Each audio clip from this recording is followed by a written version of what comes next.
तैयार होती है। कैमरामैन संजय नामदेव के साथ सरस श्रीवास्तव, न्यूज 18 सिवनी। सिवनी बैठक में शामिल होने के लिए राज्यसभा सांसद कविता पाटीदार भी पहुंची हैं। कविता पाटीदार ने न्यूज 18 से एक बातचीत में कहा कि हम समाज के सभी वर्गों को साथ लेकर चलने वाली पार्टी हैं। युवा मोर्चे का प्रशिक्षण वर्ग सिवनी में हो रहा है और इस वक्त हमारे साथ बात करने के लिए राज्यसभा सांसद कविता पाटीदार जी हैं। कविता पाटीदार जी, 2023 का चुनाव है, उसकी रणनीति बन रही है। हमने देखा मांडू में, फिर झाबुआ में और अब सिवनी में।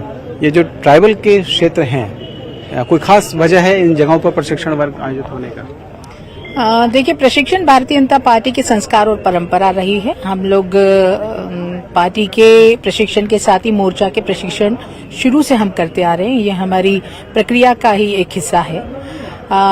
अलग अलग जगह पर करना, अलग अलग क्षेत्र को नेतृत्व देना और अलग अलग क्षेत्र में करने से वहां के स्थानीय कार्यकर्ताओं से को भी एक उत्साह का वातावरण रहता है। यही सिर्फ ध्यान में रखते हुए रही बात, आपने जिस बात की चर्चा की, आदिवासी क्षेत्रों में ये कार्यक्रम हो रहा है, तो आदिवासी भाई बहनों को साथ में लेकर चलना, ये तो हमारे संस्कारों में शुरू से ही रहा है।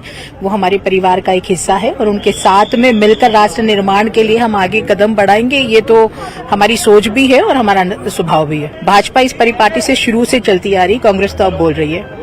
तो ये हैं कविता पाटीदार जी, राज्यसभा सांसद हैं, बीजेपी के प्रशिक्षण वर्ग में शामिल होने के लिए सिवनी पहुंची हुई हैं और उनका कहना ये है कि जो युवा हैं उनको मौका पार्टी पहले से देती रही है। जहां तक बात महिलाओं की या युवतियों को और ज्यादा पार्टी से जोड़ने की है या युवा मोर्चे में जोड़ने की है, तो फिर उसको लेकर पार्टी समय समय पर कोशिश करती है और आने वाले दिनों में भी ये अभियान जारी रहेगा। कैमरामैन संजय नामदेव के साथ सरस श्रीवास्तव, न्यूज 18 सिवनी।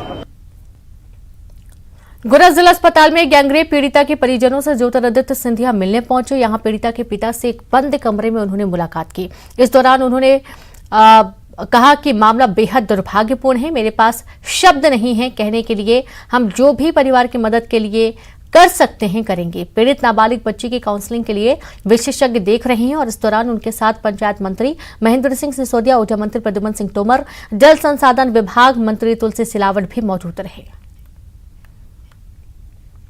वो विशेषज्ञ देख रहे हैं, वो इंतजाम पूरा स्थानीय स्तर पे भी किया गया है, पर मैं मानता हूँ कि इसमें पूर्ण रूप से देखभाल यहाँ भी किया जा रहा है और आगे इससे आगे भी जरूरत होगी तो पूर्ण तैयारियां और पूरी व्यवस्था। खबर मुरैना से। अंबाह थाना क्षेत्र में सरस्वती स्कूल के शिक्षक भूरा शर्मा पर 10 साल के एक मासूम छात्र को बेरहमी से पीटने का आरोप लगा है, जिससे छात्र के शरीर पर कई जगह गंभीर चोट के निशान हैं। बच्चे की जानकारी देने के बाद पिता ने थाने में जाकर शिकायत दर्ज कराई। छात्र का कहना है कि टीचर ने इंग्लिश के कुछ मीनिंग पूछे थे, पूछने पर कुछ मीनिंग नहीं बता पाए और इसी बात से नाराज होकर टीचर ने डंडे से पिटाई कर दी। पुलिस ने मामले की जांच शुरू कर दी है।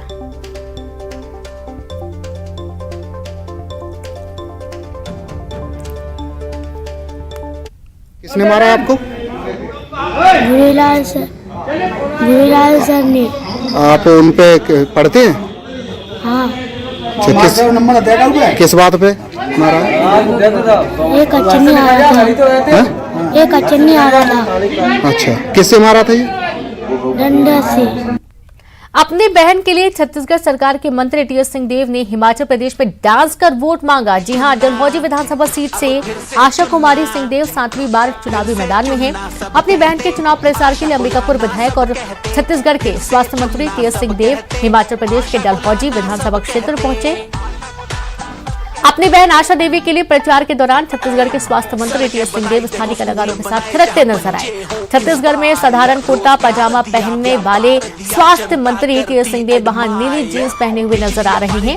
सामान्य तौर पर उनका यह गेटअप भी यहां नहीं दिखता। अब फिर से चुनना सब कहते, आशा को लाना सब कहते, फिर से चुनना सब कहते, आशा को लाना सब कहते। सड़कें बनाई देखो, स्कूल बनाए जहां बच्चे हो इंस्पायर, रोजगार दिया, व्यापार दिया, जनता करती एडमायर। बिजली या पानी दूर की परेशानी, यहाँ भ्रष्टाचारी की ना चली मनमानी। कोई रोक सके तो रोक लो, अरे रोक सके तो रोक लो, हम मिलके उन्हें जिता। और चलिए अब रुक करेंगे सुपरफास्ट खबरों का।